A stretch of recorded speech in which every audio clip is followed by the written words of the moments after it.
Assalomu alaykum. Mana kichkinalari bor ichida.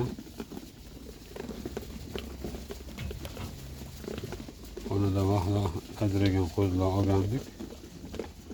Natijasi yaxshi bo'lmasa kerak. Imkon qadar onadan vaqtida ajraganni emas, ona ustiga to'yganni olib boqish kerak ekan. Mana kichkina to'yda olganimizda shu 2 oy bo'lmagan bo'lsa kerak edi, onadan ajraganiga. Mana ikkalasini ham narxi bir, shulardan narxi bir xil kelgan. Shu bilan mana shuni ham narxi bir kelgan, lekin o'zgarishni qarang. Ancha farqi bor. Lekin yapti baravar hammasi. Imkon qadar ozgina kattasini olib boqib olish kerak ekan.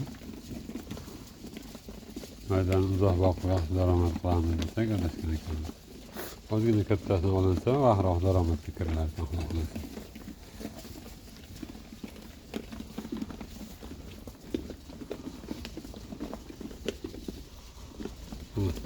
Mana shu ikkalasi bir xil narsa kelgan. Bo'y basti ham kelganda shuncha farq bo'lmagan. Bir xil kelishgan.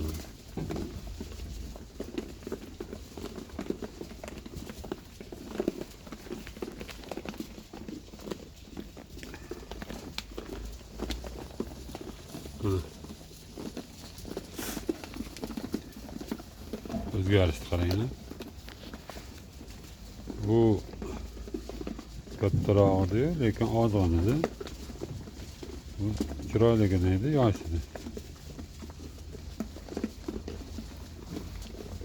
Gavdasi katta bo'lmasa hamki, oy kuniga katta edi bu.